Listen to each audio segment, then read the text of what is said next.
All right, welcome everybody. We are here for the presentation by Alan Nichols about the American chestnut.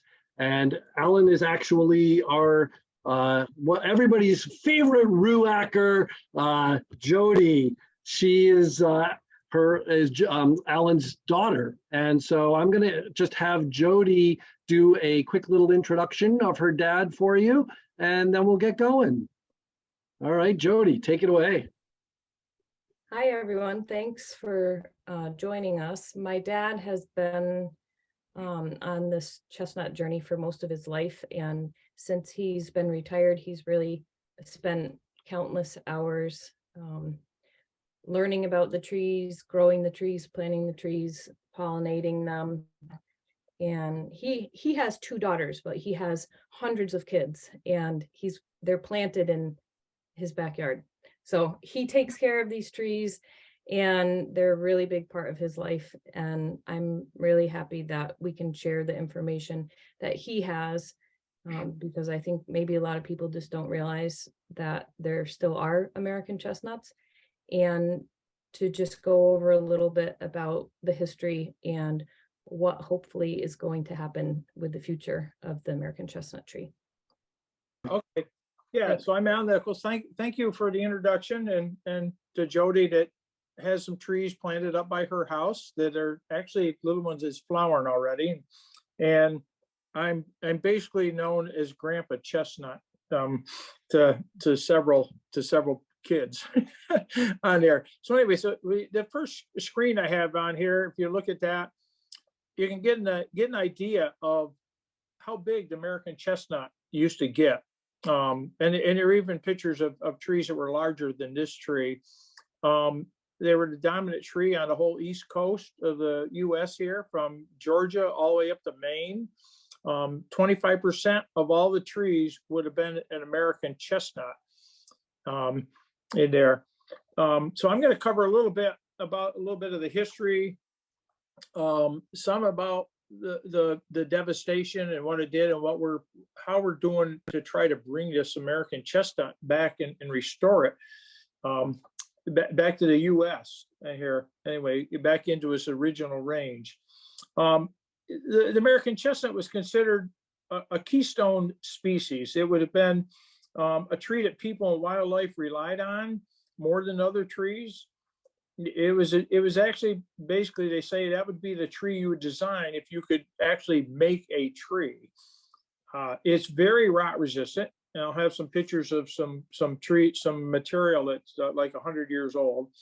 It was like redwood, and if we had chestnuts growing today, it would be actually replace a lot of the treated lumber that they use for decks and stuff. Nowadays, it's very fast growing. It grows much faster than oak. What they've said is that the American chestnut grows so fast that you would actually get a railroad tie for an American chestnut before you'd get a baseball bat out of an oak. And if we can restore this tree, it also would be great for carbon sequestering. The trees were very straight grained. They had very little taper from the top to the bottom. So when you're cutting them for lumber, there was very little waste on them. They were in the past, they were used for poles and furniture, especially like for barns, where they would be very rot resistant. A lot of people salvage a lot of the lumber now that we have is salvage lumber out of barns that they're tearing down places.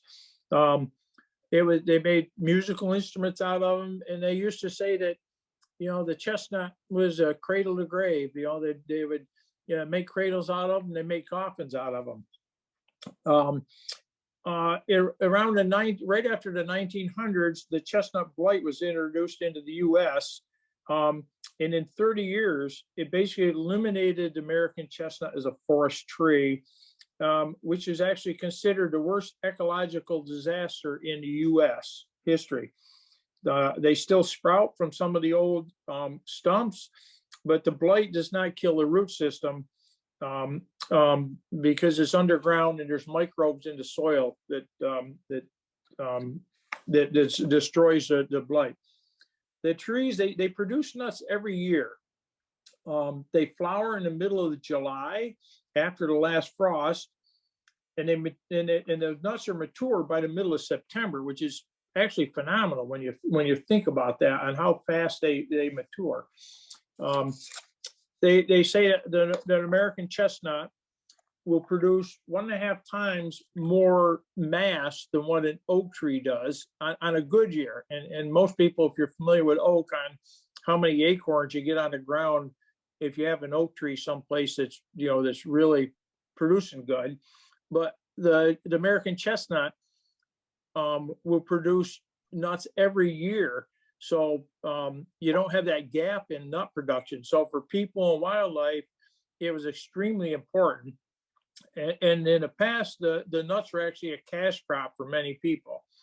They say that having a chestnut tree around the turn of the century, if you had chestnut trees like in the forest where you had a whole grove of them on a side hill, it was basically the same as having a cornfield, and you didn't have to maintain it. Now that was before they had hybrid corn and stuff. But you can imagine, around the turn of the century, if you was farming and you had a whole side hill that was oak, or you had a cornfield, that those oak trees or those chestnut trees would produce, the same poundage of mass per acre as a cornfield would. The people, they would go in and they would pick up nuts to eat and sell. They ground them up into chestnut flour, and in the fall they drove their pigs into the forest to fatten up on the nuts. Deer, turkey, bears, squirrels would feast on the nuts. And the loss of the chestnuts as a cash crop, and for feeding pigs in the fall, and also for feeding wildlife, was devastating to the subsistence farm families that lived in the mountains, like that, especially down in like the Appalachians. With the devastation of the chestnuts, they lost 2 of the major sources of incomes, which were selling nuts, and then in the fall, driving their pork or they're driving their pigs up in the mountains. Then when the cold weather come, they'd butcher the pork, and they would butcher the pigs and sell the pork. And if anybody's familiar with some of that, you can still buy imported pork from Europe and some places where they still have some chestnuts, is a specialty that if they're fattened up on, on chestnuts. The loss of the wildlife, like a deer, turkey, and bears and stuff, which relied on the nuts, created an additional burden to many families that lived down in the Appalachians. And many families had to actually leave their homesteads and move into the cities, because with the loss of the chestnuts, they lost 2 of their major sources of incomes. They would normally pick up nuts and sell them as a cash crop. And also with the loss of the chestnuts, they didn't have anything to fatten up their turkeys or pigs on unless they were to buy corn, and it reached a point where that was a breaking point on there. If you're in the Appalachian Mountains, there's many old homesteads where people used to live that just had to leave. And the way it is nowadays, it's like very few people, even alive today, still remembers anything about the chestnuts, because it's been over 100 years. But my mother's 98 years old now, and she still tells their parents about her parents and her grandparents that they used to. They had chestnuts on their property, on their farm here in New York, and they used to go into the woods and they would pick up chestnuts in the fall, and then they would take them down and sell them to a local hamlet down there. And that little bit of cash money that they got from those nuts was what they used to use to buy their Christmas presents with. And it's hard to comprehend what the loss of the chestnuts is, because it's almost like nobody remembers that now. And I try to relate to that, and I tell people it's almost like if we were to lose all our apple trees now, or you lost the maple trees, that 100 years from now, you could tell the grandkids, oh, we used to make apple pie, or we had maple syrup, and they'd be like, yeah, but they would never experience, and they wouldn't know. They wouldn't know what it was like. So wonder what we're going to do now. So we're going to try to help to restore the American chestnut. And I'm going to go through some of these other slides I have on here, and I'll try to highlight some of the stuff that's on there when we're doing it. So the second slide here, this is a picture of a mature flowering American chestnut that very few people have ever seen. And what you're seeing on this picture is this is a tree that it got big enough to get up to the top of the canopy or close to it with the other trees. This tree was about 18 inches in diameter. And we found this flying with an airplane. And then one of my nephews went back and he took a drone and flew his drone over top of this tree that was flowering, took a picture of it. What you're looking at right here, and what you see, all that white, they're the male catkins that produce the pollen.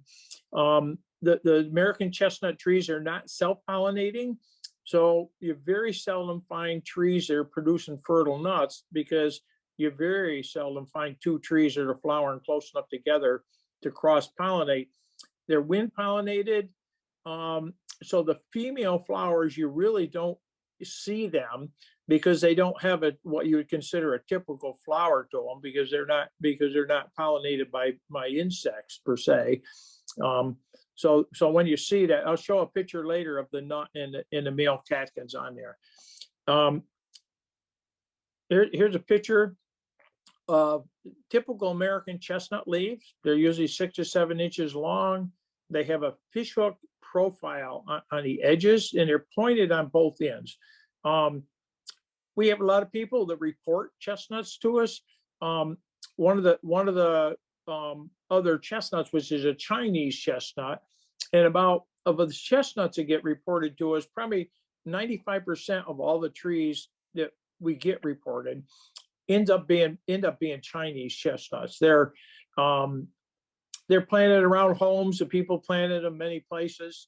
After the chestnut blight came through, a lot of people were planting Chinese chestnuts because they still wanted chestnuts, but the Chinese chestnut will never replace the American chestnut, because the Chinese chestnut is more like a big orchard tree. They may grow to 30 or 40 feet high, but they're not shade tolerant, and they would never compete with the other forest trees on there.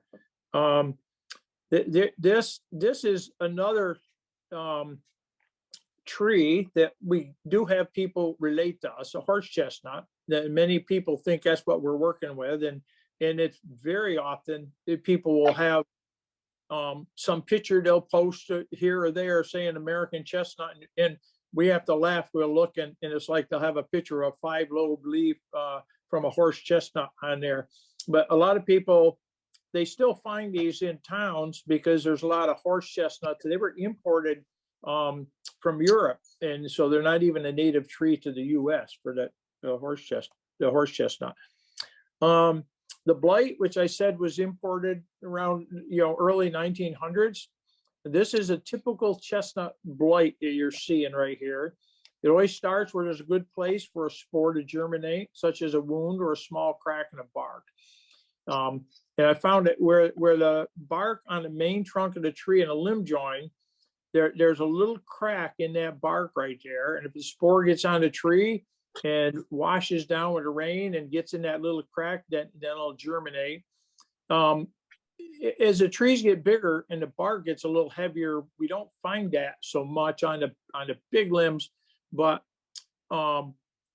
with big trees, like the one I had it was flowering in that other on their picture, the worst transmitter of the blight on those trees is sapsuckers, like to peck a lot of holes in the trees, and they go from tree to tree. And the blight produces 2 types of spores.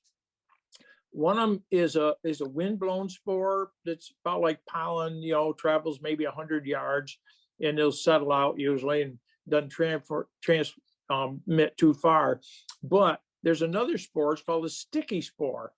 And then insects or birds, they get on the edge of the blight where it's producing spores, the sapsuckers or woodpeckers or anything else, they get that on their feet. And especially the sapsuckers, if they go, they might fly 2 or 3 miles, and then infect another tree. And that's one of the reasons why the blight was so devastating so fast on the whole East Coast, because birds could transmit this for miles, and just leapfrogging down through the range. Okay, this is what most people see today. They're small resprouts coming up from the old stumps, and to tell you the truth, we see hundreds of these little resprouts in the forest, and most people, when they look at these, they're looking for the stump, and you don't see the stump. And part of that reason is the big trees, if they die, they normally will resprout, but the resprouts aren't big enough to maintain that big root system. So after the blight came through, what we are actually finding are resprouts of smaller trees. They're still root sprouts. They come out from right along the edge of the root collar, but those trees, once a blight came through, there'd have been a hole opened up with a canopy would opened up, and it would have been all sorts of little chestnut trees coming up for a couple of years until the bigger trees all died.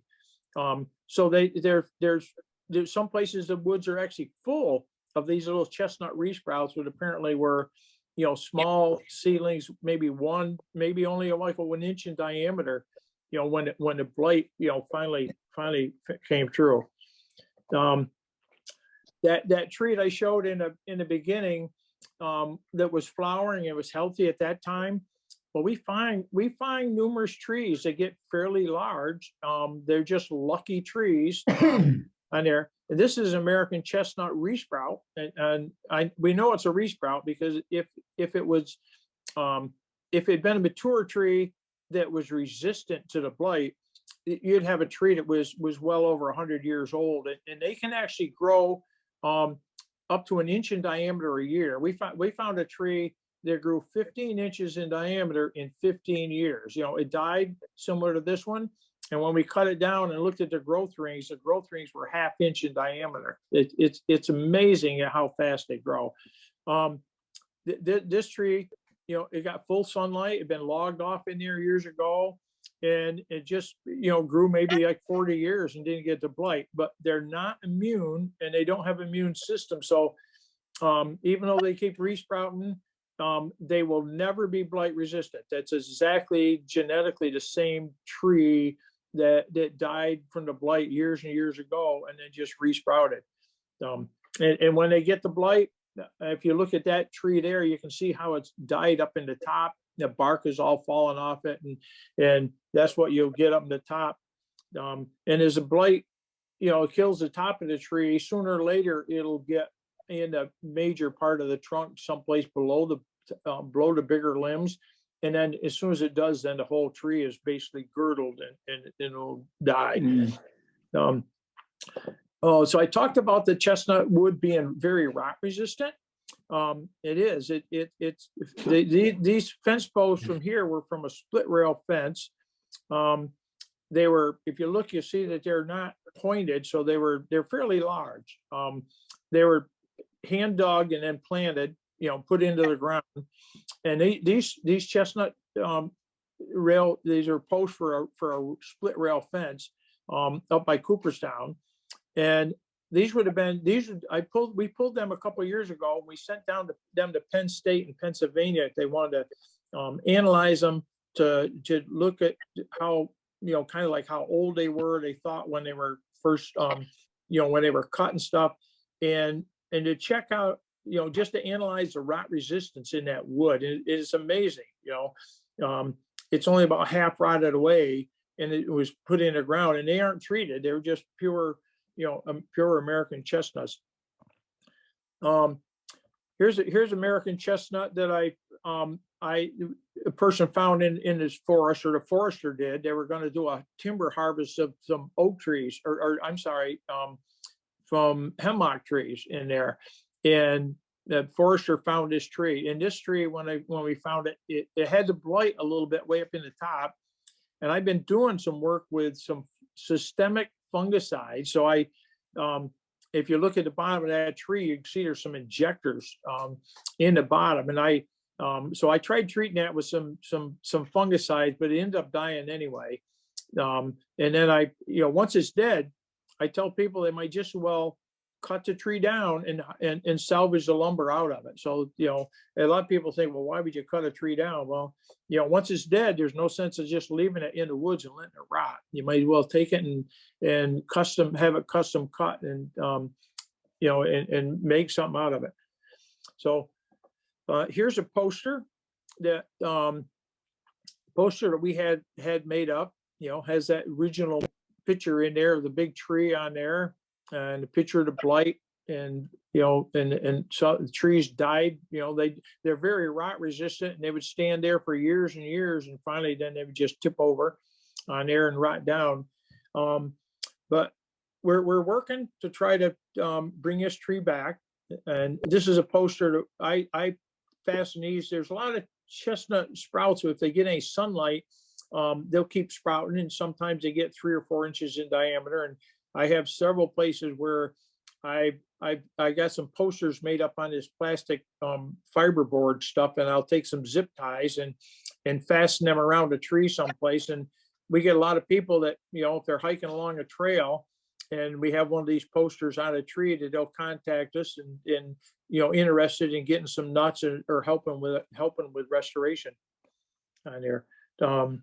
We also usually offer a reward every year just to keep people interested in, if they find a tree to notify us. We're trying to find all American chestnut trees that get big enough to flower, because we need those large trees. The small trees grown in a forest may almost basically never, if they don't get good sunlight, they would never grow and get tall enough to get the sunlight needed to flower. So we're looking for any trees that get big enough to develop burrs and have burrs onto them, because we want to work with them for restoration. We need to capture all the genetic diversity that we can to cross with our blight resistant tree that we've been developing. Here's a picture here, and up at the top of this, you can see this wheat, and the tree that we've developed a blight resistant American chestnut, working with SUNY ESF in Syracuse. That's Syracuse Forestry, and through genetic engineering, we developed this tree. We took a gene out of the wheat and inserted it into a single embryonic cell from an American chestnut nut. Now that's pretty delicate, and I can't do it. It took years for SUNY ESF to get this down so they could actually do it, to get a single cell and then get that single cell to grow into a little treelet. They don't call them seedlings, because they aren't actually coming from a seed. They call them treelets because they're just growing from a single cell. And we took this gene from wheat and inserted it in there, and now we ended up growing these little small trees out of it, or treelets. And the ones in the picture here, they would all have this wheat gene in them, and that makes them that actually makes all those trees, they're actually blight resistant.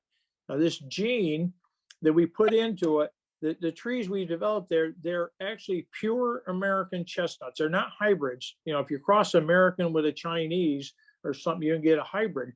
But these trees, they're pure American chestnuts that we've only added one wheat gene to it that makes them blight resistant on there. Different than a hybrid where you get multiple genes, and when you get multiple genes, you don't always get all the genes into the tree you want.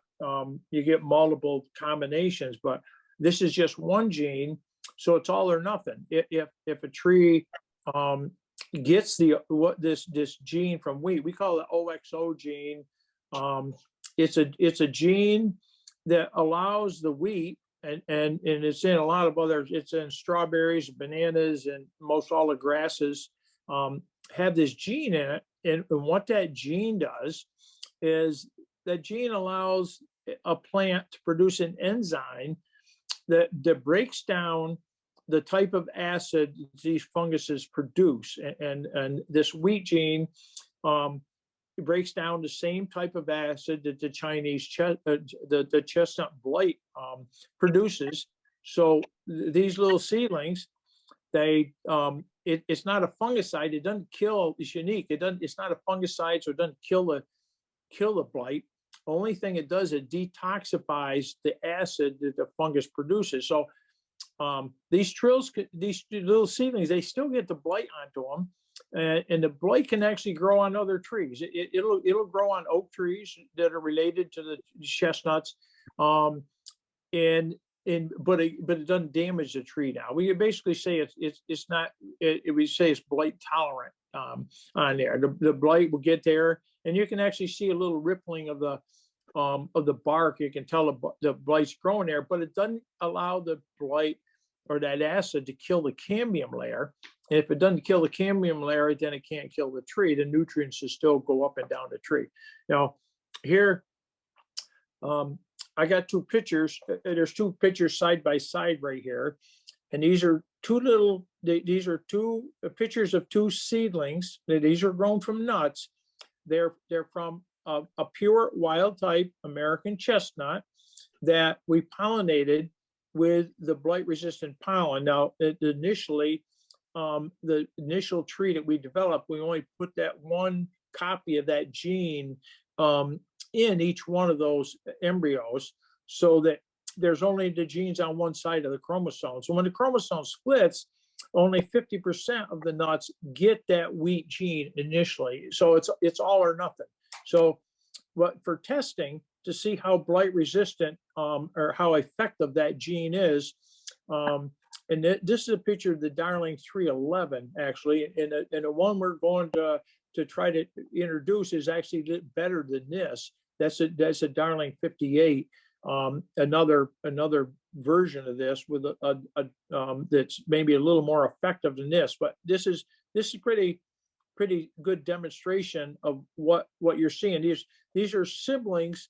They're two little seedlings grown from nuts that came off the same tree that was pollinated with pollen from one of our little trees that we can actually get a little tree to produce pollen by giving it artificial light stimulation. So we took that blight resistant pollen, pollinated nuts on a tree, and we wanted to have as close as we could get. We wanted to have everything similar. So they're like siblings. They're from the same father tree and the same mother tree, let's say. In this picture here, the little seedling on the left, that tree got the OXO gene on there, so that's blight tolerant. And the one on the right is a sibling that did not get the OXO gene. And these are 13 weeks after we inoculated that.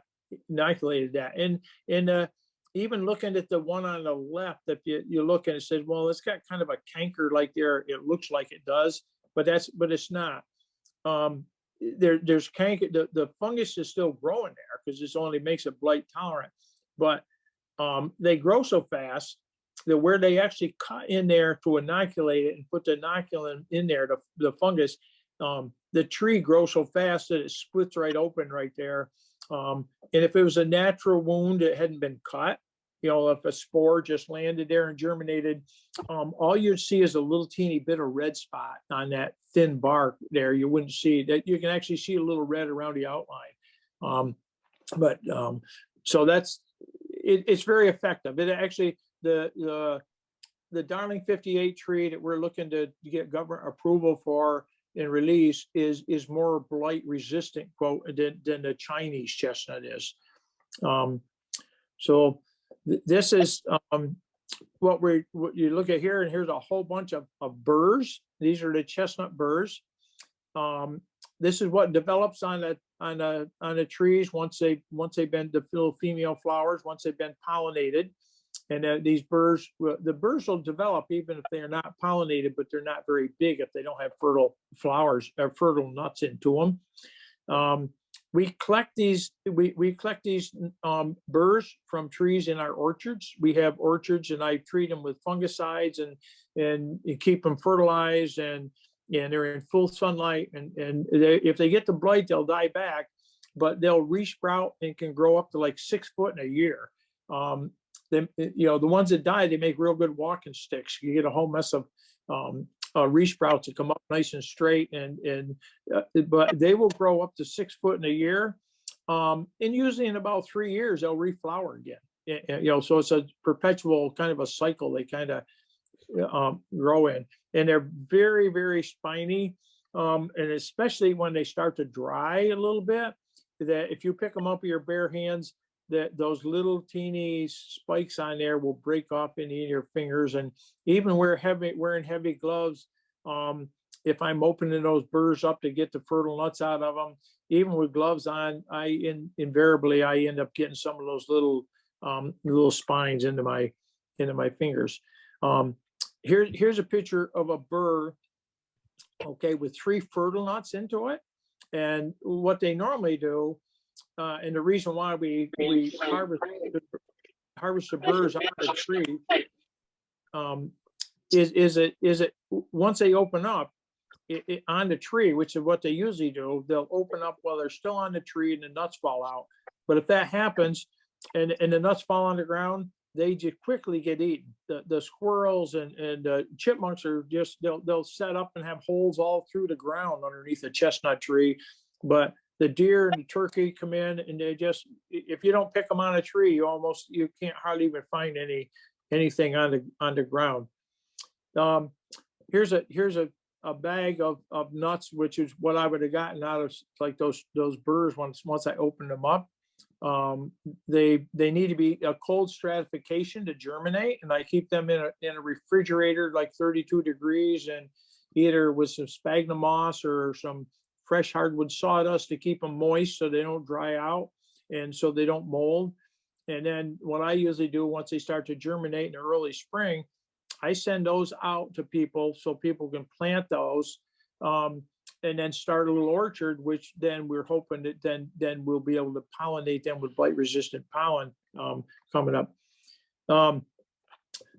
For if I go to meetings or something, I usually try to hand out seedlings. So I start a lot of seedlings in just a half-gallon milk cartons. And Jody knows I have Jody and several other people actually collect milk cartons for me.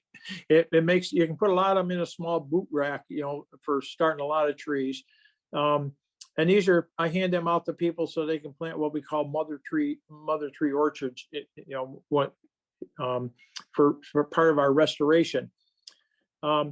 Here's a picture of what we call a typical, a really well managed and planted mother tree orchard. The typical planting we recommend people to do is plant 8 trees, space them about 15 feet apart in a square. So you'd have a square that was 30 feet on each side, and they'd be spaced basically 15 feet apart with an opening in the middle where once we get government approval to distribute our blight resistant material, that then if they planted a blight resistant tree in the middle, that blight resistant tree then could be pollinated by those 8 other trees that were growing around it. And then people could collect nuts from that center tree, and those nuts would have real good genetic diversity because there'd be 8 trees pollinating it. There would also be, pollination onto the other trees, but those trees, none of those other 8 trees that would be planted earlier would be blight resistant. So, and they're also pollinating each other. So, for those trees, it's like one blight resistant tree and 7 other wild type trees pollinating any individual wild tree. So, only one out of 7 of the nuts would have been pollinated by the blight resistant pollen. So you're basically going to collect the nuts from the center tree because they're the ones that have the highest number of seedlings, nuts that would be blight resistant.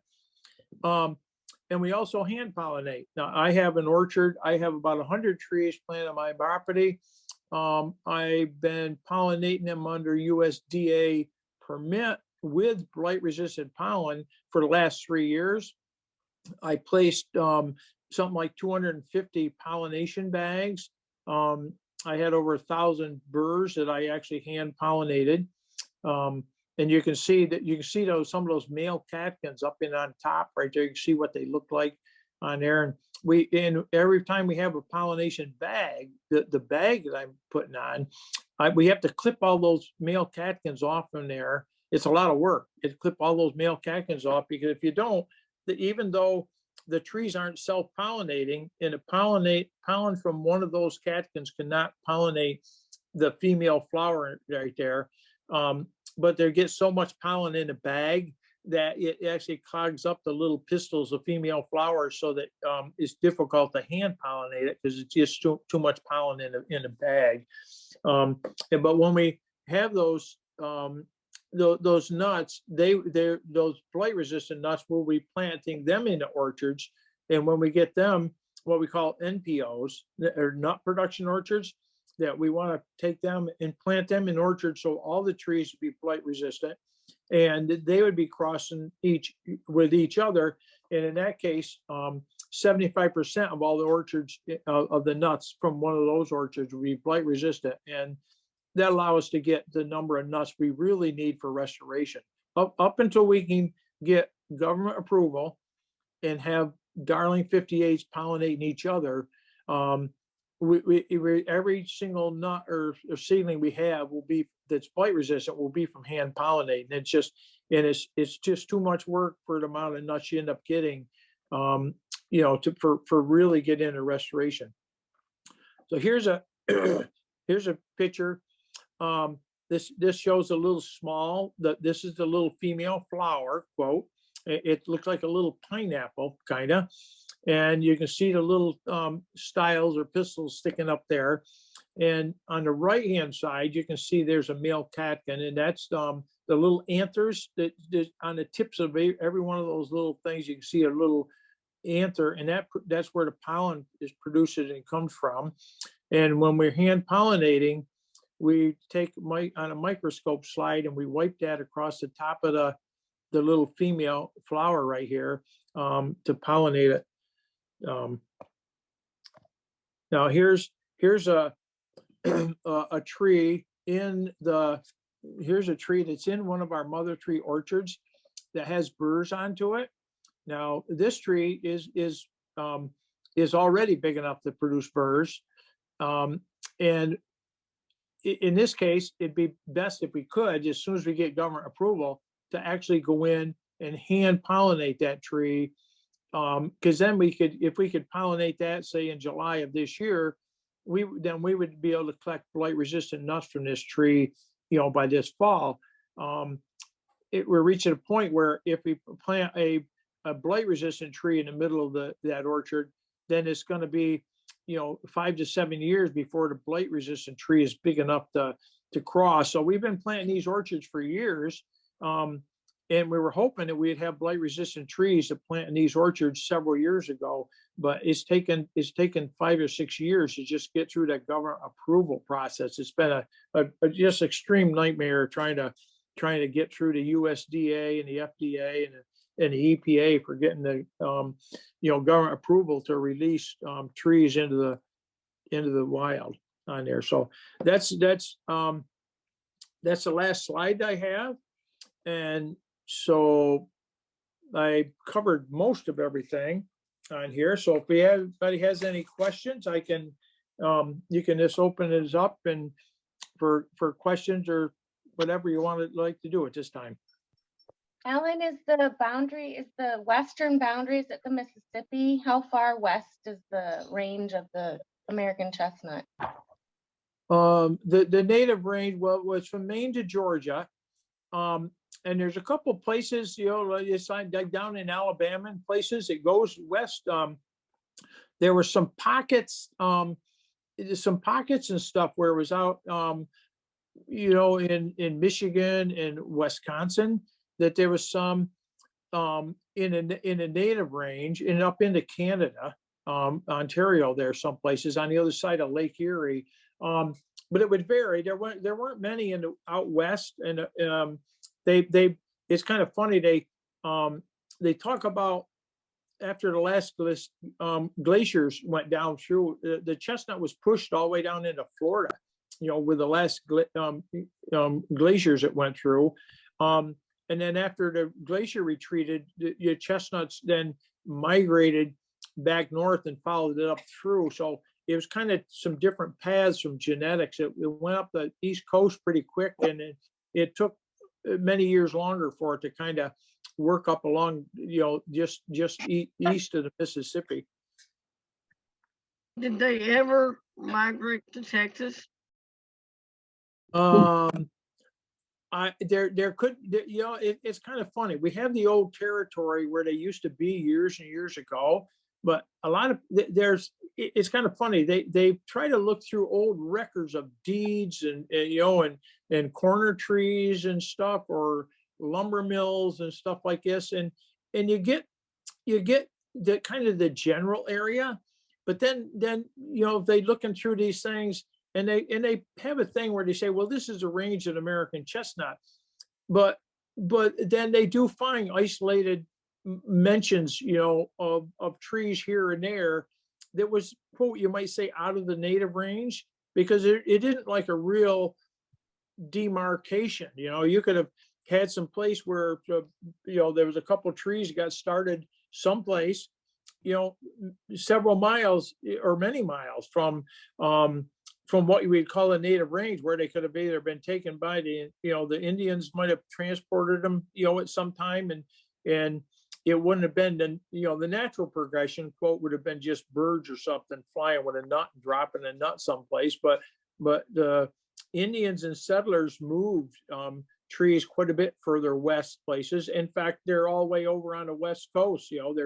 There's Oregon and places in California where there's American chestnuts growing, where settlers had taken nuts and planted them years ago. And there's some places where there's some very large trees in those areas, because they don't have the blight. There's a quarantine. You can't take anything into any of the states on the west coast.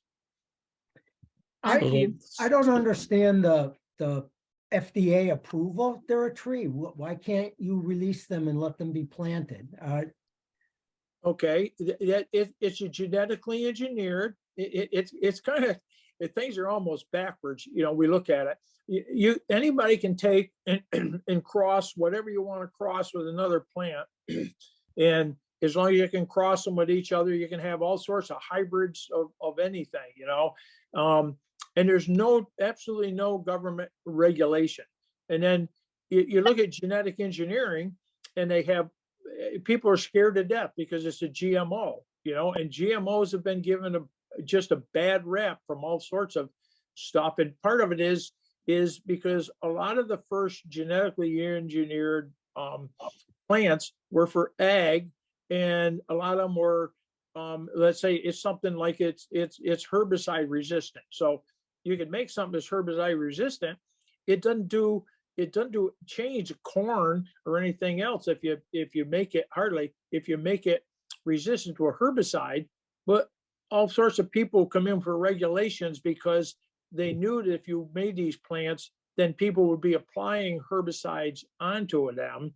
So they come up with a whole mess of government regulations to control what people were doing. But in the case of the American chestnut, here we have a chestnut tree, and you can cross an American chestnut with a Chinese chestnut and get a tree that's 50-50 and all sorts of blends of genes.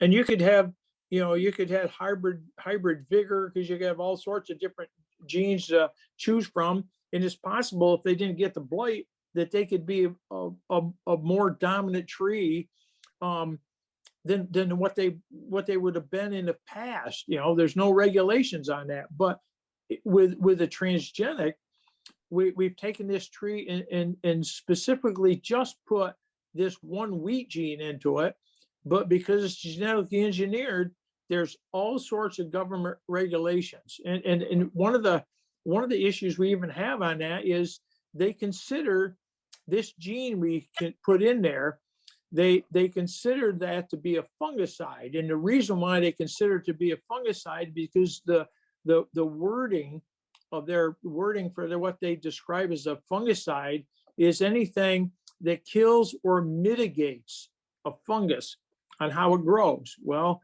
we put this gene in there, and what it does is, because it breaks down the acid from the fungus, then it slows down the growth of a fungus. So under their regulations, it's like, okay, it mitigates the growth of this chestnut blight, even though this fungus isn't even native to the US, it was imported.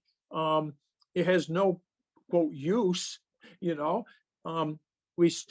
still falls under that regulation. So we have to go through every hoop and hurdle that they have in order to get permission to release this. And it's cost it's phenomenal, the cost and the expense of doing all the studies that they have to do for tadpole feeding studies on leaf things, and make sure that the leaf litter doesn't slow down the growth of other trees. And if bees are feeding on the pollen on the catkins, is it going to affect bees and stuff? They had, it's prudent. It's good that you wouldn't want something else, but in this case, it's like, you look at it and going, boy, it's just like, molasses. It's just difficult, but we're almost there. So once you get approval, Yeah. do you have a lot of seeds that are already stored, ready to be distributed, or does that still have to be built out? Well, a little bit, yes and no. I like my orchard. I've been pollinating the trees in my orchard for the last 3 years. I had I had over 1,000 female flowers I pollinated, and there's potentially 3 nuts in each burr. So let's just say I got I had, I think, over 70% pollination rate for fertile nuts. So I had like 2,000. Let's say I had 2,000 nuts, and 50% of them were blight resistant. That'd be you have 1,000 blight resistant nuts from my orchard. You look at it and go, wow, that's 1,000 blight resistant seedlings. Well, we tell people for restoration and distributing these to people, they're not self-pollinating, and we want good genetic diversity. So any orchards that we're planting, we would want to plant 5 to 10 trees in a location so they'd have good genetic diversity, and you need at least 2 anyway, to cross-pollinate. So when you look at the number of people that are interested in working in this, from Georgia all the way to Maine, we need a lot more trees than what, nuts than what I can produce. And up until we get government deregulated, we can only hand pollinate trees in our approved orchards. I can't go and if there's a tree someplace else, I can't go and pollinate that until we get approval. So we figured for restoration, the number of nuts that we're going to need is not like that bag of nuts that I showed. We're going to need railroad cars full of nuts, for true restoration. So you can have a lot of nuts, but the demand is so high that it's going to be, they're going to be very limited actual number of nuts to distribute to people until we really get the blight resistant trees pollinating each other. And that'll be 5 to 7 years. But, at that point, then we will have a lot of nuts coming online. But until then, until 5 or 7 years or so, every single nut we get will be from climbing up on a ladder and bagging a female flower and then taking it off and hand pollinate. Very labor intensive on there, but it are trees, What's the timeline? Do you have any sense of estimate timeline of when you might get approval to be able to? Yep. They've told us that they expect that they're going to give us approval by this August of this year. And we've been working on this for years. And they've estimated by August There's some stuff floating around, some little whispering or whatever that they expect. They're really trying to get them to give us permission if we could by July, because that's when they're flowering. Yeah. Now we can still pollinate the trees in our orchards, in our USDA approved orchards this year, just like I've been doing. But we really would like to, we have numerous trees growing places out in these mother tree orchards that we got planted. And there's just numerous wild trees that we know the location of that are flowering. And we want to capture that genetic diversity of these any trees we find. So if they give us permission by this July, we could be hand pollinating this year. We're hoping anyway. Great. So these other tree locations, you would still have to pollinate them with the pollen of this blight resistant. Yeah, I mean, to get for restoration, we got to have the blight resistant trees, and any tree that's that's growing someplace and is flowering. If it doesn't have a pollinator, and I've located numerous trees and have the location of numerous trees, even some that I planted myself that are actually isolated. And when you have an isolated tree and there's nothing around to pollinate it, it's much easier to do the hand pollination because I do not have to bag any flowers. If there's nothing around to pollinate it, I can skip all that bagging, and all I got to do is when their female flowers are flowering is go out there and just hand pollinate them. And then any fertile nuts that were in those burrs, any of those burrs, we would know that was from the hand pollination. So that's, I'm lined right up. I'm ready. I'm ready to go on numerous these other trees that I can do it, if this year. Yep. Awesome. So how much of the original percentage of trees would be a feasible restoration goal? You said that back in the days was like a quarter of the trees were American chestnut. Yeah, 25 on the East Coast. They estimated someplace around 25% of all the trees were American chestnuts. Mm. And what would be a feasible goal for the percentage that you would get with a restoration? Well, the restoration is going to be a generational. That's going to be for my grandkids and their grandkids, maybe, for true restoration. You can't, if you've ever been in the forest and stuff, you see all the seedlings that come up and deer eat them off, and then they get shaded out and they die and stuff. I mean, it's going to take a century to get true restoration, but the steps to take the restoration is not going to actually, in my opinion, actually going into the woods and trying to plant trees in the forest to compete with the forest trees that are there, because there's so much shade. It takes 30 to 40 to maybe 60 years for a tree to grow and reach the top of the canopy. So my envision of restoration is getting as many people as we can to plant an NPO, or what we would call a nut production orchard of blight resistant trees. So we have about 1,000 members here on the New York State chapter, and I've been sending nuts to people for many years. And so what I would envision is planting, having all these people plant a small orchard. And so they'll get little teeny orchards all over New York State. Anybody that wanted to get them, plant them. And then if we have enough nuts, then we could give nuts to the New York State Tree Nursery. They could grow them and have bare rooted seedlings to distribute to people. So if they would to plant the first blight resistant trees that we have people planting, we want them to plant those in full sunlight to grow, have an orchard. So those orchards can flower quickly, which is, like I said, like 5 to 7 years, they'll start flowering.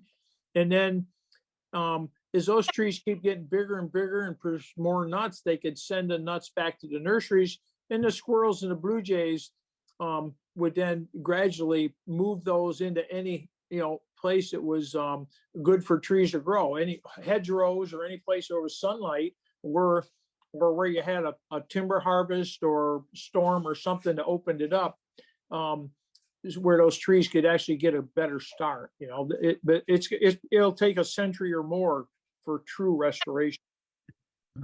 So where did you find what I call old school growth chestnuts where you can get the pure American chestnut to start seedling? Okay. Because I know a lot of them died off from blight and stuff like that. So I was curious Yeah. how Well, you were. okay. Yeah. Well, the trees die off, but the root system doesn't, and they keep resprouting. And you can have a whole mess of resprouts in the forest someplace, and all you gotta have is some kind of a disturbance that opens up the canopy, either storm or lumber, you know, coming in and having a timber harvest. And those little resprouts that are growing in the forest, once they get full sunlight, they can grow, they said they can grow up to 6 feet in a year. I actually grafted onto a resprout and had a resprout, the graft grow 6 foot in 1 year. And it only takes a couple of years for them to flower. And so we had a spot where a tornado went through here in New York many years ago. And in the top of the hills where the chestnuts, where there was forest and chestnut resprouts, there was many places where we would find these trees flowering just a couple of years after the storm went through. But it's kind of a cycle though. They would resprout and come up and start flowering, and it wouldn't take too many years that as they got bigger, then the blight would get back in there, and then they would collapse. And once they collapse, you know, they get the blight and die back. The trees that don't get the blight, maple and oak and other trees, then they would come up and they become canopy trees, and those little resprouts just die off and they become resprouts again, and they may just sit there and not really grow hardly for 10 or 20 years or so until some disturbance you know, comes through. We find a lot of them growing on the edge of like seasonal roads or electric line right-of-ways or gas right-of-ways. Any place there's right-of-ways in the forest, if there's a resprout on the edge, an edge someplace where they still get sunlight, that they'll resprout. And so we find them, but they normally don't last very long. They'll come up and they get fairly big and they'll flower. And one of the things that causes them to flower is when they get the blight, that causes a stress, and the stress on a chestnut tree or other nut trees stimulates them to flower. So often we'll find a tree that's actually flowering, and 2 or 3 years later, the whole tree's dead. But we capture those nuts that we can, and we've been putting those into orchards where it's like on my property. We plant them in full sun, and so if they die back, they'll resprout and come back and flower again. So all of these mother nurseries that you're trying to build up, without, Whoa, they'll eventually all die out with the blight at some point. great. saw that. They'll collapse Oh. down and resprout again. You know, they just don't die. I mean, you can cut one off and it can die back, and as long as it doesn't get shaded out by the other trees. Some of the places where we find chestnut trees is like along the edge of a road, someplace where they mow or they come through and they, you know, have like a brush hog or something where they cut all the brush down. And when they do, if there's a chestnut there, that chestnut will resprout and come back up until 5 years later, they come back and do the same thing. And those trees can outcompete the other resprouts and survive for years and years. But if they were back in the woods, the other trees that grow, once they die back, the other trees shade them out. And then, you know, gradually, if they get eaten off, if they resprout and the deer eat them off and stuff, gradually they will die. And they are dying off. You know, I don't know what the rate is, but there's been studies, you know, where they've looked every 10 years at the number of resprouts in a certain area, and they get less and less, you know, like, you know, it's possible, but in another 100 years, if we did nothing, most all those resprouts would probably be dead by then, or a large percentage of them. It's amazing that they can reproduce very quickly. Yeah. go into a flowering stage. Yeah, well, it's controlled by sunlight. The flowering is controlled by sunlight so much so that we can do a generation a year on these trees for outcrossing. It is what we can take. We can take a nut in the fall, stratify it for 2 months, plant it, get it to germinate, and have a little seedling come up, and then we give those seedlings artificial light stimulation in a growth chamber, controlled temperature and controlled humidity, and nutrients, and we can get one of those trees to flower and produce pollen in early enough so we can then take that pollen and pollinate wild trees with it again in our orchards. So we've been outcrossing for genetic diversity and to get away further and further away, like father, great father and grandfather and stuff, further and further away from the original Darling 58 tree on there. And it's kind of neat to the people. We have one of our members up in the main chapter has been working and has been real successful. And he says everybody you go to certain places and they know exactly what nutrients and light and everything you need to do to get these little seedlings to grow as fast as possible. And that's all the people supply to grow lights to the people who are growing marijuana.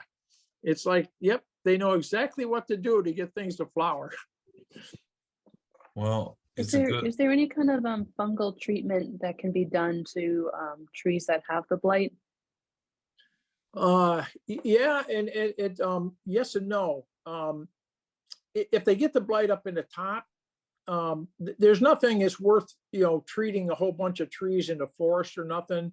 They're the only reason that at this time that it's worthwhile to treat a tree with fungus or anything is just to keep it alive long enough so we can then pollinate it with blight resistant pollen, because you just can't do it in a large scale.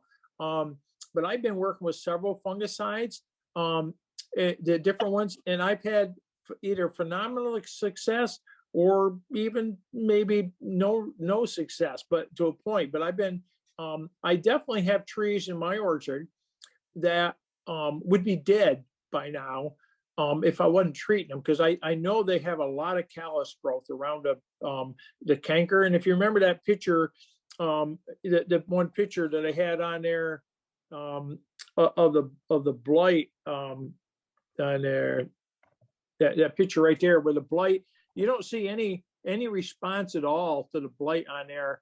The tree just eats it up and kills it. But the trees I've been treating, they'll form a lot of callus growth around the perimeter of a canker once they get it, and it almost like muscle effect. The bark kind of puffs all up there and stuff. And so there's another there's a virus that also attacks a fungus, but there's several varieties of the blight itself.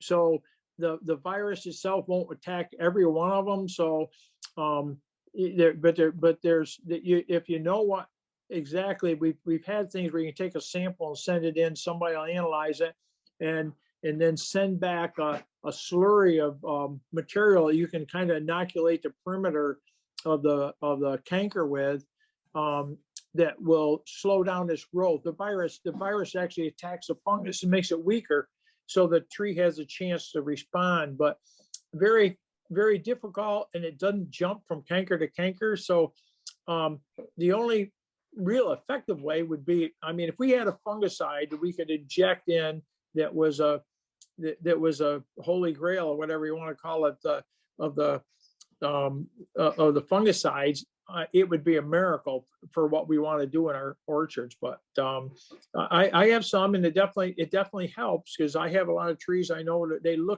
look terrible, but they're still alive. They got cankers on them, and but they're surviving. And I have a lot of offspring from them that we've been planting the blight resistant trees in our approved orchards on there.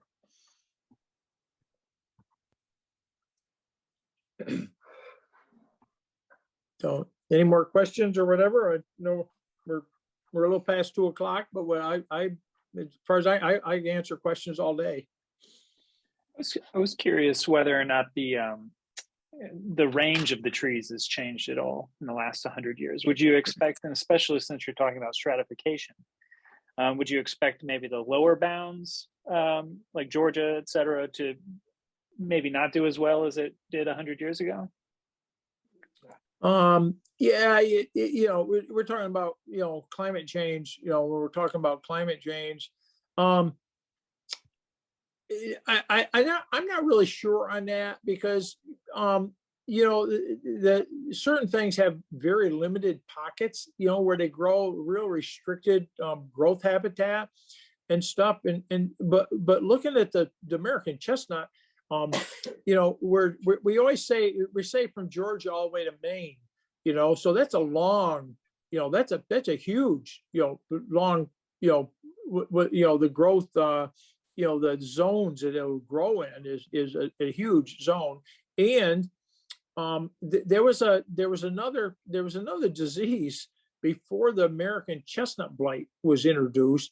There was a root rot, and down in southern Georgia into Florida, supposedly a couple hundred years before the chestnut blight was introduced, there was another disease that came in and was introduced.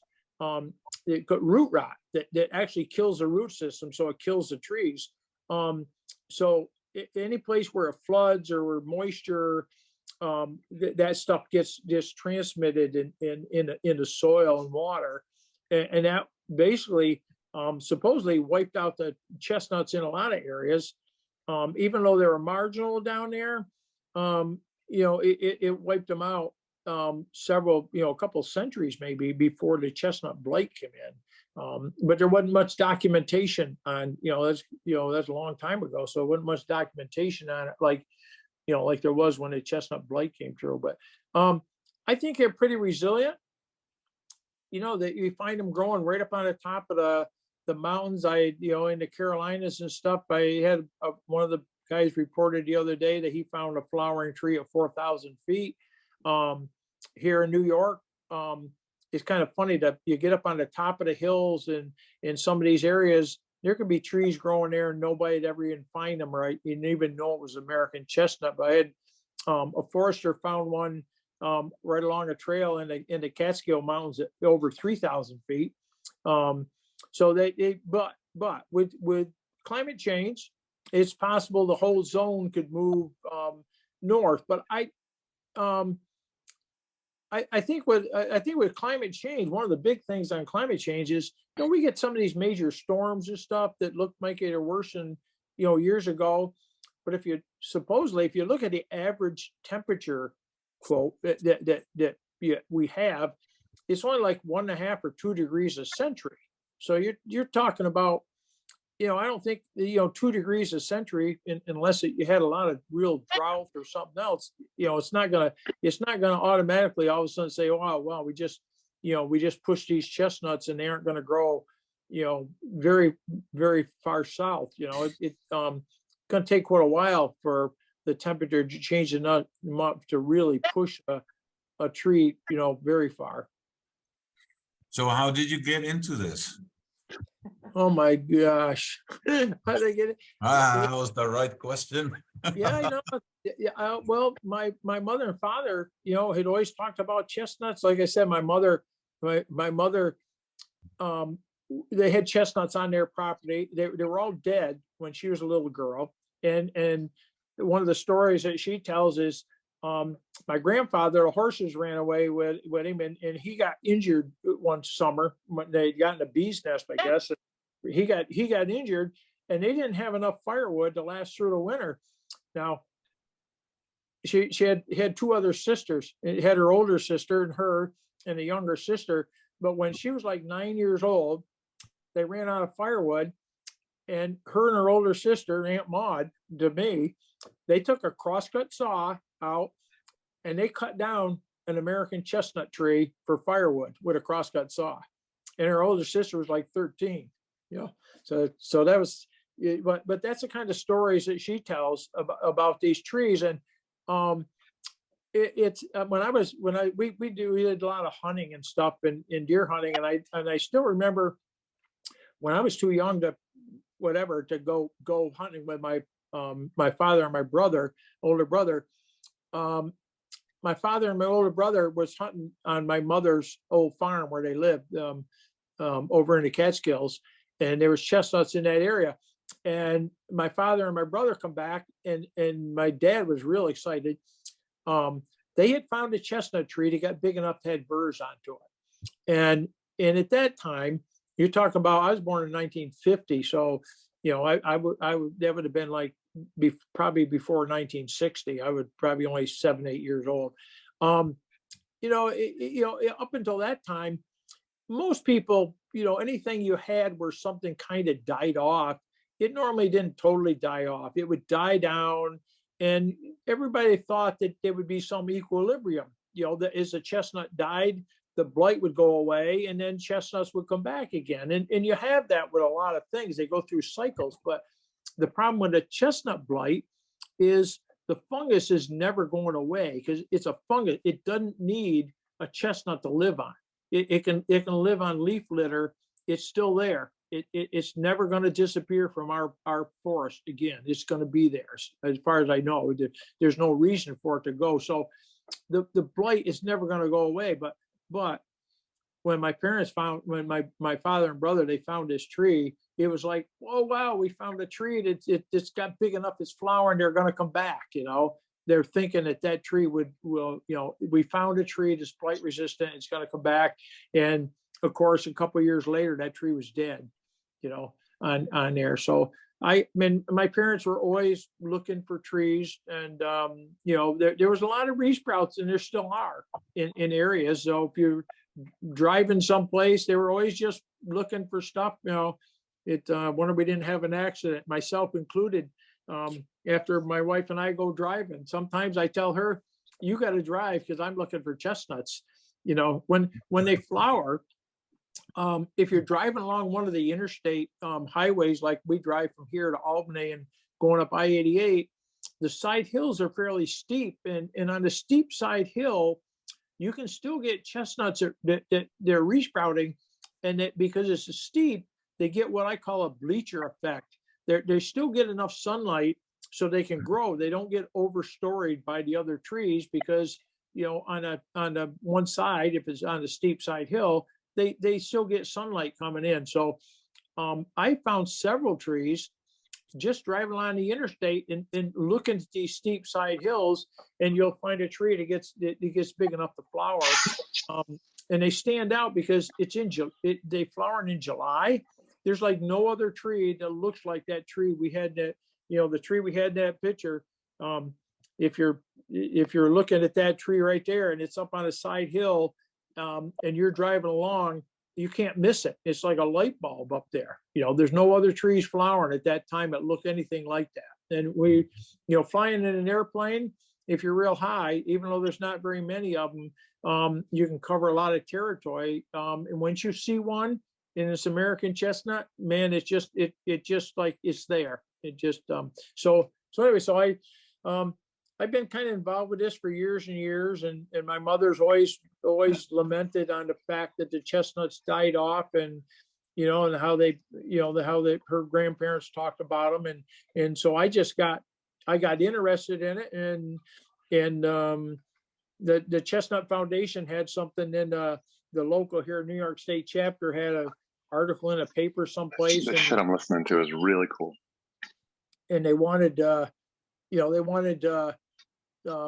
know if anybody knew where there's any chestnuts. So I contacted them and told them I knew where there's some. And Herb Darling got a hold of me and wanted me to be, if I'd be a district director, which I'm still a District 4 director. And then finally Herb was old enough. He said, I got to have somebody else take over the presidency for him. And for some reason he selected me. So here I am. All right. Yeah. Cool. Awesome. Well, unless there are, do we have any other questions out there? A couple questions. Chris Go is for it. Chris is asking a question, but he's on mute. Yeah. Chris, you can go Hello. ahead. Do you work exclusively in New York or other parts of New England, for instance? And what was the size area you need to make one of those mother orchards? Okay, well, I'm president of New York State chapter, so I work with all the New York State members, but I send nuts for people to plant, and I'm kind of on the naughty list for some of the Chestnut Foundation. I look at and I look at this as restoration, you know, so I'll send nuts to somebody as long as it's legal to send them to them, you know, government wise. I even send nuts to Canada, but I can't send germinated nuts to Canada. I can only send nuts to anybody in Canada if it's in the fall, so before they germinate. And they've been, you know, I put them in a Clorox bath and stuff. But I'll send it. I don't care if they're a member of the Chestnut Foundation. Maybe I shouldn't say it. I'm not here for the Chestnut Foundation. I'm here for the restoration of the American chestnut, and which is that's why I perceive it. I use this, my pulpit, you might say, to help with restoration, but I'll send nuts to anybody that wants to help with restoration for that. And so anybody that wants nuts, I'll send them to them. And there was just I'm in the Connecticut. area. Okay, I'm in I send Connecticut and have a yeah, little I land. send nuts. I send nuts to people any place on the whole East Coast. If they, you know, I try to get people to get nuts from their own chapter. You know, if they're in Connecticut or if they're in Massachusetts or someplace else, I try to direct them. But there's been, I don't want to say it's a conflict, but the New York State chapter is the only chapter that was working with Syracuse all these years to develop this blight-resistant transgenic tree.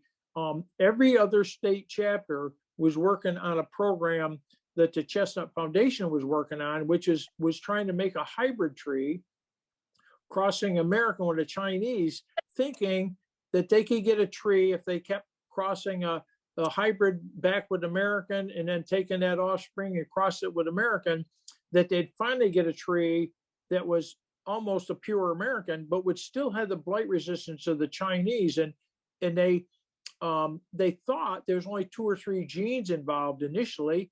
And you know, and scientifically, if there had been, that they could have got a tree that was almost pure American. And some of them would have still had just those 2 or 3 genes in there and would have been blight resistant.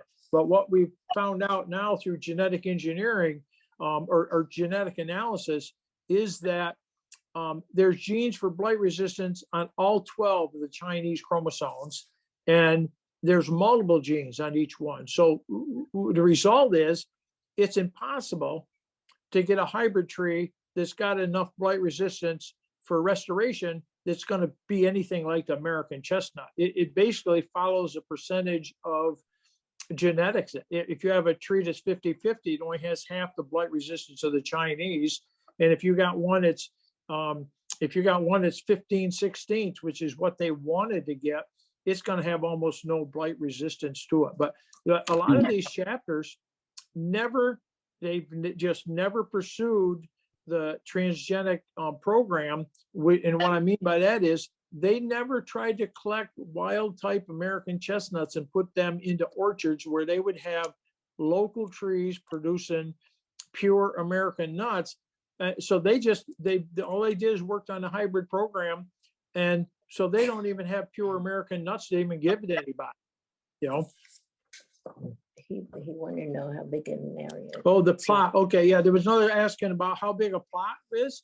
You know, for the mother tree orchards, we're only looking at a 30 by 30 feet by 30 feet. You know, if you're going to plant, you know, if you were going to plant 8 of the wild type trees, and then you could either hand pollinate them or then plant a blight resistant tree in the middle.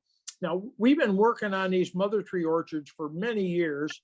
2 years ago, I know I sent nuts to over 700 people to plant mother tree orchards with. But the time is coming where I will still send nuts to people to plant.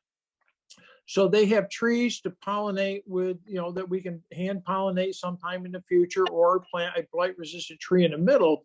But it's reaching a point where I tell people it's almost like the saying, well, that ship already sailed, or the train already left. And what I mean by that is, if you were to plant a wild type tree now, and if it took 5 to 7 years for that tree to then flower so you could hand pollinate it, or plant a blight resistant tree adjacent to it, that hopefully within 5 to 7 years, earlier than that, we hopefully anyway, that we will have actually blight resistant nuts just to send to people.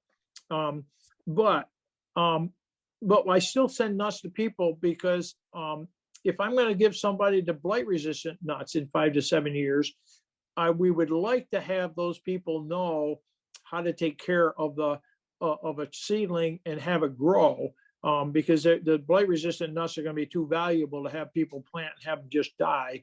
And I have a lot of people, the first time they plant trees, they have them growing the seedling and they set them outside on their porch to get hardened off or something. And first thing you know, they call me up and said, well, the chipmunks, they got all my trees. They and they will. Gray squirrels or chipmunks, and they'll if you have a little seedling and put it outside, any kind of rodent that can get in there, they'll go and they'll dig around and pull that nut out. And when they pull the nut out, they pull the whole seedling right out with it on there. So we still giving nuts to people. I still send nuts to anybody that wants it that I can. But one of the it's good to have them out there so you could cross them with a blight resistant tree in the future. But one of the major reasons is I want people to know how to grow them. And it's no big loss if they had a wild type tree that they planted and it died and rabbits ate it off or something else. But we definitely don't want that to happen with a blight resistant material. When they have enough of it to send to people. Excuse me. And we say space them like 15 feet apart because they're wind pollinated. We want them close enough together so they would, they're going to pollinate each other on there. But that's kind of ambiguous. I tell people it depends on what you're mowing with. If you're going to be mowing your orchard, and whether you got a little push mower or riding mower, or whether you got a tractor with a brush hog behind it, you need them far enough apart so you can keep the orchard mowed so they aren't competing with the grass and stuff. Anything? For folks that don't have enough land for like a 30 by 30, like I'm on a 1/4 acre right now. Yeah. Is there anything I can really do with my little plot? Well, when I say 30, you actually only need 2 trees to cross pollinate. But the one thing you got to be careful of is, well, I guess maybe we don't have to, but too much. But these trees can get huge. They'll get to mature timber type tree at some point in time. The blight resistant ones when we have them available. So if a person plants those, they will become a very big tree at some point in time. So you wouldn't want to plant them right close to a house. I also tell people those burrs are very sharp. Years ago, there's a chestnut tree, there's a chestnut street in almost every city in the U.S. It seems like, but I'm not sure people are quite as tolerant as they used to be. I'm not sure that if you had a huge chestnut tree growing, out by your sidewalk, that a lot of people would be happy with it. I'm not sure they're a residential tree to be planted.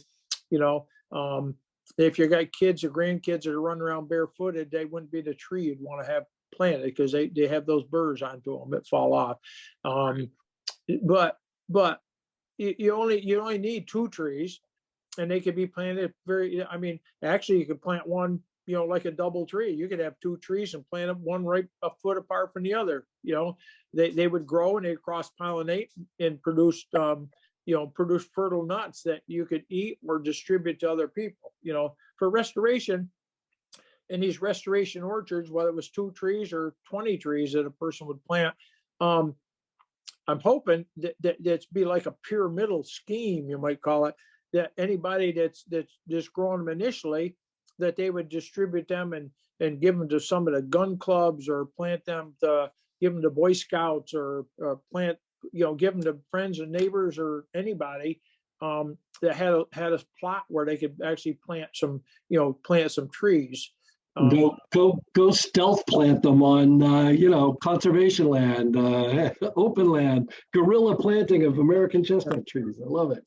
Yeah, well, we have one of our board members that actually lives down in Pennsylvania. He's been very active, and he's been working. He's in the east part of Pennsylvania, in the eastern, down by Lackawanna, and between there at Scranton and Philadelphia, and he's got a hold of the local parks commission, like, and some of the state parks, and planted a couple orchards. Well, it's almost like exploded onto him. I can't even tell you how many orchards he's worked with, the Girl Scouts and Boy Scouts planting them. He's worked with some of the Wounded Warrior projects and stuff, where they have, there's places where people have large tracts of land and stuff, and he's getting people from all over asking him if he could help them plant a plot of trees, and there's all sorts of parks and stuff that are interested in planting these trees. I caution. I have people call all the time, but want well, when we get some trees to plant in a park, and I tell them at this time, I would rather if they plant the pure wild type Americans, to plant in mother tree orchards, at some point those trees are going to get fairly large, but then they're going to die and they're going to be cut down. And if you had them, you'd really have to have some really good signage explaining what you were doing, because it would actually look real bad. You have a thing and people thought they were going to be blight resistant, and then they're all dying.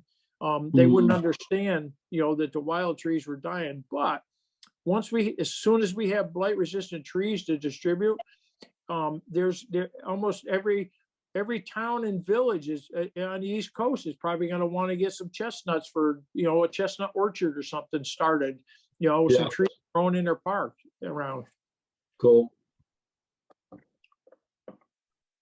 Anything else? I was curious if there's things that the American Chestnut Foundation needs. Are there ways that we can help? Boy, I'll tell you right at this time, depending on where a person is located, if you're any place on the East Coast, in one of the states where the chestnut was native, where they have a chapter, I would say join the local chapter and get them going.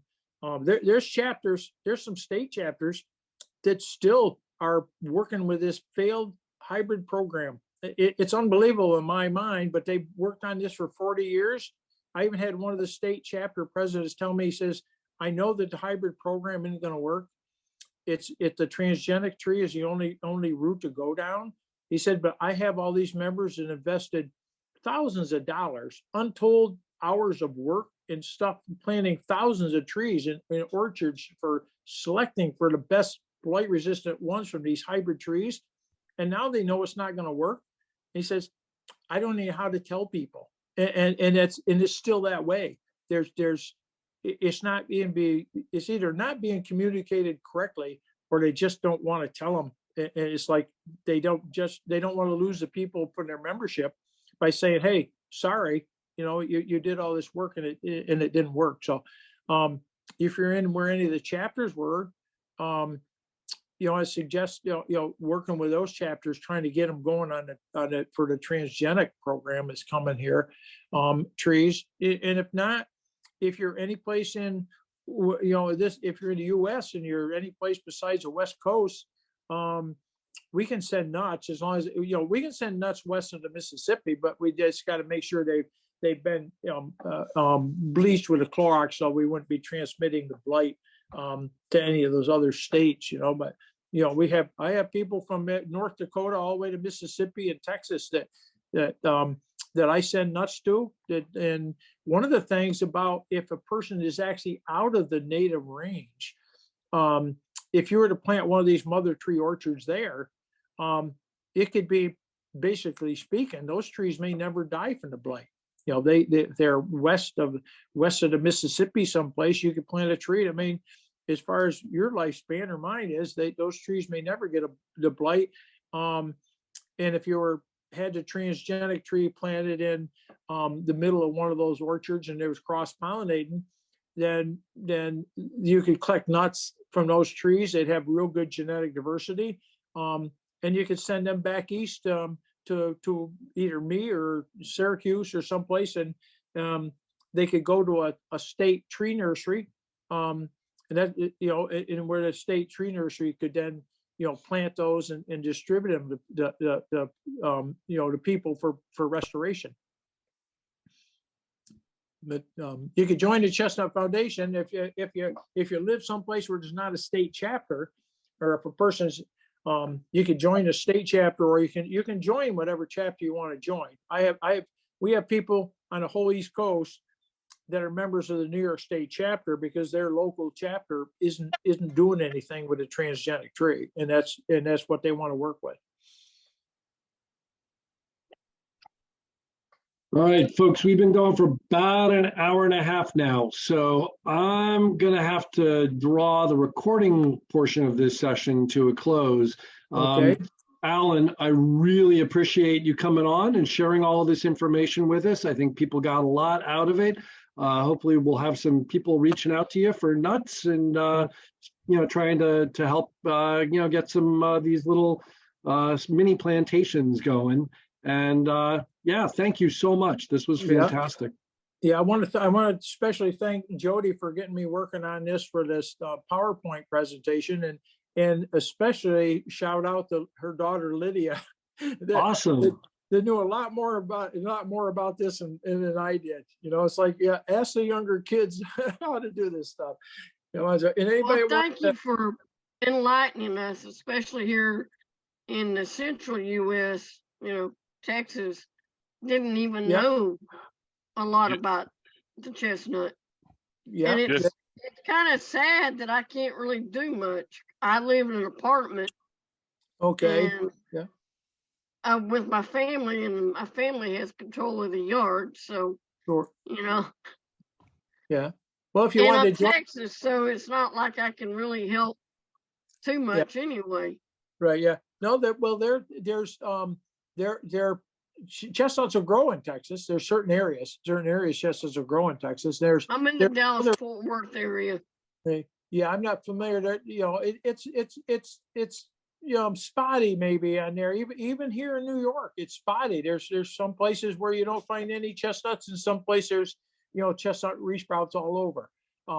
It's not like it's not like it's been put in a blender and all the trees are, if there's 25% of all the trees, we're American chestnut on the East Coast. You find some places in the Appalachians, or like in Pennsylvania. There's a lot of places in Pennsylvania where the chestnut made up over 50% of all the trees. They were the dominant, totally dominant tree in areas. But there'd be pockets where you may have places where they swampy or too wet that you wouldn't find any chestnuts, or hemlocks, very, very shady, and maybe mostly hemlocks or something growing.